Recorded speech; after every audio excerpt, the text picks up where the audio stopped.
Hello, சுட சுட சாதத்தில் இந்த கருவாட்டு தொக்கு போட்டு சாப்பிட்டா வேறு லெவலில் இருக்கும் டேஸ்ட்டு. ஸோ வாங்க எப்படி பண்ணலான்னு பார்க்கலாங்களா. ஒரு கடாயை வச்சுட்டு 2 ஸ்பூன் நல்லெண்ணெய் விட்டுருக்கேன். கொஞ்சம் சோம்பு பொரிய விட்டுட்டு 3 பெரிய வெங்காயம் கட் பண்ணி வச்சுருக்கேன். 4-5 பல்லு பூண்டு இடித்து வச்சுருக்கேன், சேர்த்துக்கலாம். சேர்த்துட்டு கொஞ்சமாக உப்பு போட்டு வதக்கிக்கலாம். கருவாட்டில் உப்பு இருக்கும், ஸோ அதை நல்லா பார்த்து சேர்த்துக்குங்க. உப்பு லைட்டாக போட்டுக்கோங்க. அதுக்கப்புறம் நல்லா வதங்கினதுக்கப்புறம் 3 தக்காளி கட் பண்ணி வச்சுருக்கேன், அதை சேர்த்துட்டு இப்போ பொடியெல்லாம் ஆட் பண்ணிக்கலாம். மிளகாத்தூள் 2 ஸ்பூன், மல்லித்தூள் 1/2 ஸ்பூன், மஞ்சள் தூள் 1/4 ஸ்பூன் இவ்வளோதான் போட்டுட்டு எல்லாத்தையும் மிக்ஸ் பண்ணிவிட்டு நல்லா மூடி வச்சு கொஞ்சம் நேரம் தக்காளியெல்லாம் மசிகிற அளவுக்கு நல்லா வேகட்டும். மூடி வச்சிடலாம். ஒரு 1/2 கப் மட்டும் தண்ணி ஊற்றிக்கலாம்.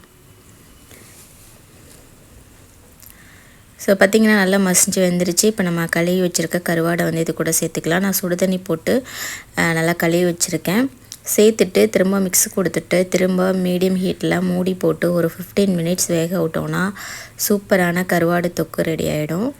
ஸோ பாருங்கள், நல்லா வெந்து எண்ணெய் பிரிஞ்சு வந்துருச்சு. ஸோ இது மேலே கொஞ்சமாக மல்லி இலை போட்டு இறக்குனா அருமையாக இருக்கும். ஒயிட் ரைஸ் கூட வச்சு சாப்பிட்றப்போ ரொம்ப டேஸ்ட்டாக இருக்கும். வெரைட்டி ரைஸ்க்கு சைடிஷாகவும் இது சூப்பராக இருக்கும். ஸோ கண்டிப்பாக ட்ரை பண்ணி பாருங்கள். இது மாதிரி வீடியோஸ் பார்க்க நம்ம சேனலை சப்ஸ்கிரைப் பண்ணிக்கோங்க. தேங்க்ஸ் ஃபார் வாட்சிங். See you next video. Bye bye.